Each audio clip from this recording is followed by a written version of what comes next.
Good morning. Another coach talk coming your direction right now. What I wanted to do is review my coaching process. I don't know if people really fully understand what I'm going through when I'm setting you guys up with plans, whether it be big picture or just doing a weekly plan. I want to give you some of the details behind the scenes. Try to keep this relatively short, 10, 15 minutes max. And then you can follow up if you have any questions with me, and I'll try to clarify by personal messages. So let's dig right in. I'm sharing my screen. So I'll start with, let me get to the right file here. Most of you that are coached athletes have received your report card. If you didn't get a report card, it's probably because I'm struggling with some of the input data. Maybe you have a heart rate data that's corrupt because of using risk-based heart rate. Maybe we've talked through what your current status so much that I feel like we've covered this all. But I do have report cards out to the majority of you. I won't go into a lot of details. This is my report card. But again, I look at time and zones, and this is for a triathlete, a little bit different for a single sport. I'm trying to give you some feedback on your times and zones, whether we have good power, we have good heart rate. I use what's good data. Also the training balance.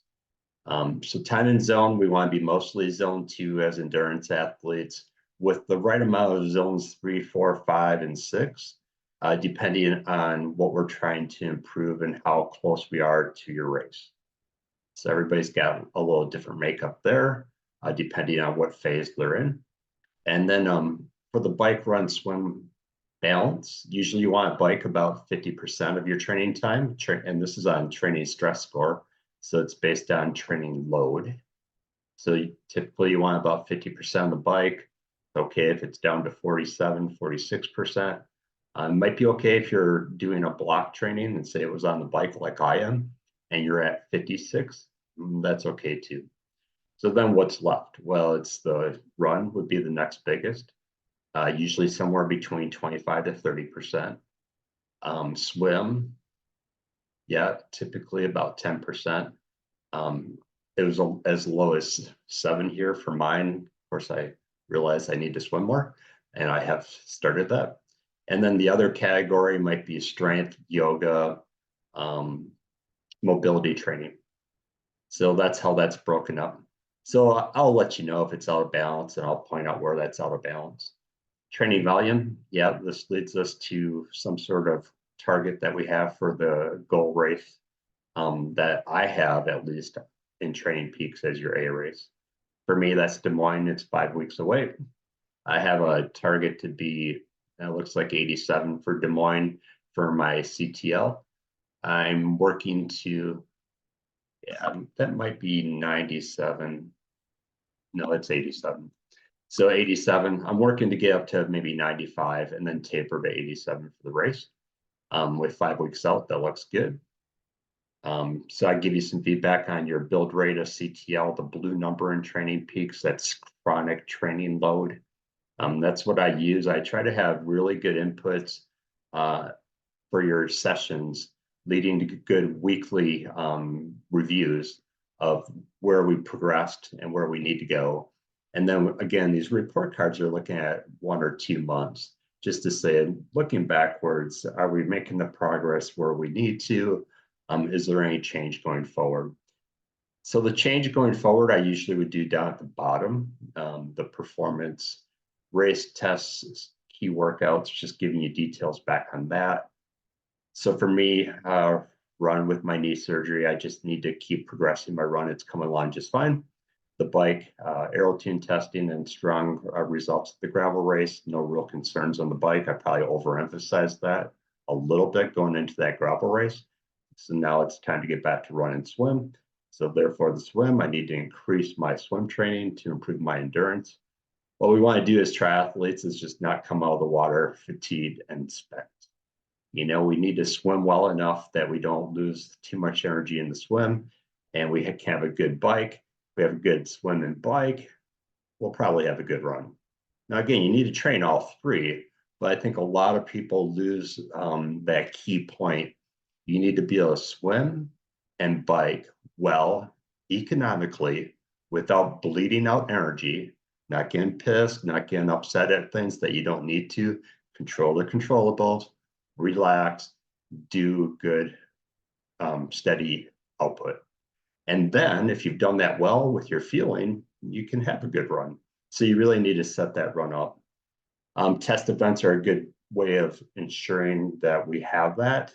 So most of you have done at least one test event that's going to simulate a good portion of your race, usually done on 2 days, sometimes 3 days. And for some people, it might be one day or it might be an actual race.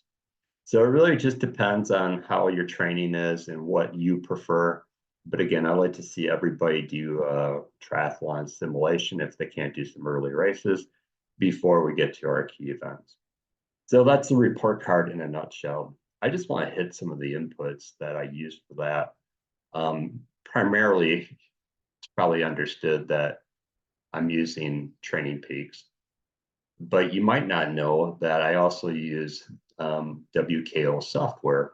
So anyone that has, again, a power meter, they got enough history for the cycling, I really love WKO.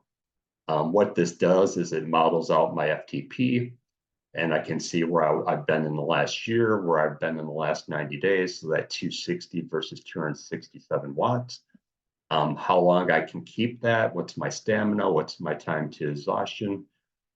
Peak power is somewhat interesting, FRC is somewhat interesting. So this is just nice data to have to reflect on where am I at, and where do I need to focus training. So I do this for you guys that have good data to the extent that I need to. I also have the race plan. So again, now we are looking at maybe some AeroTune testing. We're looking at performance and key workouts, and we're doing test events. All that feeds into this race plan for the A race. I can't do this for every athlete necessarily, but I really think it's great for triathletes. We really need to balance it out for that long day. So anytime you're going for more than 3 hours, it's just critical to do all this stuff right. So get the fluids right, get the nutrition right, and hopefully have a great day at the races. So most of you have seen this before. I won't go into the details, but know that if it's important to you, I certainly will work on this to get you a race plan. And it'll include, to the degree that we have data, how much you need to drink, how much you need to consume. And yeah, it's somewhat weather dependent.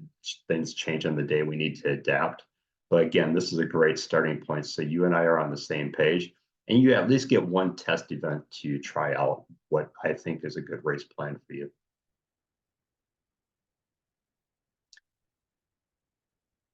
The other thing that you might not know is I have these test events.